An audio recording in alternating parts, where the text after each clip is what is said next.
Team India के लिए दो पॉजिटिव न्यूज आई हैं पिछले 24 आवर्स में स्क्वाड को लेके, क्योंकि पिछले कुछ दिनों में इंजरीज बहुत हुई थी और top order batters, all-rounder, pacer, spinners सभी स्ट्रगल कर रहे थे इंजरीज से। और हमने बहुत सारी वेरिएशन भी देखी पिछले कुछ दिनों में, स्क्वाड में फ्लेक्सिबिलिटी देखी, बैटिंग ऑर्डर डिफरेंट टेस्ट किया गया। तो अभी कुछ गुड न्यूज इसलिए आते हैं कि जो एक प्लानिंग गौतम गंभीर कर रहे थे पिछले कुछ हफ्ते में, अब उनको ये चांस मिला है कि वो उसको एग्जीक्यूट कर सकते हैं। उनके जो कुछ फेवरेट प्लेयर्स थे जिन पे वो बहुत डिपेंड कर रहे थे T20 वर्ल्ड कप के लिए, वो फिट हो गए हैं और वो अवेलेबल हैं। वो T20 वर्ल्ड कप खेलेंगे। देखिए, एक तो पिछले कुछ अरसे में संजू सैमसन को बहुत ज्यादा क्रिटिसाइज किया गया है और अब कहीं आके ये फैसला किया गया कि ठीक है, उनको अब बेंच करते हैं और अब ओपनिंग कॉम्बिनेशन चेंज किया जाएगा। आगे T20 वर्ल्ड कप में नया ओपनिंग कॉम्बिनेशन होगा जिसमें ईशान किशन और अभिषेक शर्मा ओपनिंग करेंगे। और जिस तरीके से ये दोनों सुप्रीम फॉर्म में हैं और जिस इंपैक्ट से वो बैटिंग कर रहे हैं, टीमों के लिए बहुत मुश्किल होने वाली है। इन दोनों के सामने पहले 6 ओवर में फील्ड पे आना, क्या प्लान किया जाए, क्योंकि जो मार्जिन ऑफ एरर है वो बहुत कम है दोनों का, और दोनों ही जबरदस्त फॉर्म से गुजर रहे हैं। अभी तक अभिषेक शर्मा को 1 साल से ज्यादा अर्सा हो गया, तकरीबन 2 साल होने वाले हैं, और अभी तक कोई भी टीम उनकी कोई बड़ी वीकनेस डिस्कवर कर नहीं पाई। ईशान किशन ने लास्ट टाइम खेली है न्यूजीलैंड वाली सीरीज और उन्होंने जैसे डिस्ट्रक्टिव बैटिंग की है, उनका कॉन्फिडेंस इस टाइम आसमान पे होगा।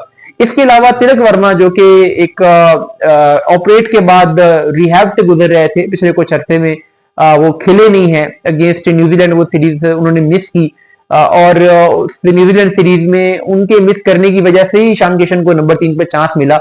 हो सकता है कि अगर तिलक वर्मा ये सीरीज खेले होते और ईशान किशन ना खेले होते तो अभी संजू की बैड परफॉर्मेंस के बावजूद संजू को ही चांस मिलता वर्ल्ड कप में, ये सोच के कि ईशान पता नहीं कैसा परफॉर्म करेंगे, चलो संजू को चांस देते हैं। लेकिन अब चूंकि ईशान को चांस मिल गया तिलक के ना होने से, उन्होंने एक बड़ी 100 स्कोर कर दी, एक बड़ी 50 स्कोर कर दी, 2 मैच जितवा दिए। तो इसलिए अब हर पर्सन यही चाहता है और अब टीम मैनेजमेंट फोर्स हुई है कि उन्हें ये चेंज करना पड़ेगा, ओपनिंग पे ईशान किशन को लाना पड़ेगा। तो 3 पे तिलक आ जाएंगे, वो फिट हो गए हैं।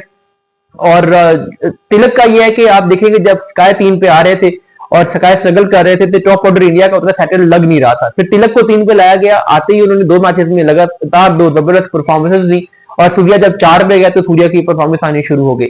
तो तिलक की वजह से वो कॉम्बिनेशन एस्टेब्लिश हुआ था, वो जो टॉप ऑर्डर स्ट्रगल कर रहा था वो एक प्लेस को रोटेट करने की वजह से सब कुछ अपनी जगह पे आया और लगा कि अब पार्ट प्रॉपर्ली फिट हो रहे हैं। तो उस वजह से तिलक का आना भी एक गुड न्यूज है। 4 पे फिर स्काई इस तरीके से चले जाएंगे, उन्हें 3 पे आगे खेलने की जरूरत नहीं होगी।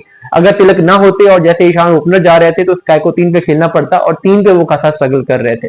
इसके अलावा एक और प्लेस वाशिंगटन सुंदर की, वो स्ट्रगल कर रहे थे। उनकी इनिशियली जब 31 जैन को इवैल्यूएशन हुई थी तो उस टाइम तक टीम मैनेजमेंट श्योर नहीं थी। यही वजह है कि रियान पराग को ग्रीन सिग्नल दिया गया था कि आप तैयार रहें, लेकिन अभी जो आज उनकी रिपोर्ट आई है वो पॉजिटिव है और ये बता दिया गया है टीम मैनेजमेंट को कि वो दूसरे मैच से अवेलेबल होंगे। यानी जो पहला मैच है टीम इंडिया का उसमें वो अवेलेबल नहीं होंगे, लेकिन दूसरे मैच से वो अवेलेबल होंगे। तो इसलिए उनको स्क्वाड के साथ रखा गया है, उनकी रिप्लेसमेंट फाइनली अब नहीं ली गई। सेकेंड मैच से वो अवेलेबल हो जाएंगे।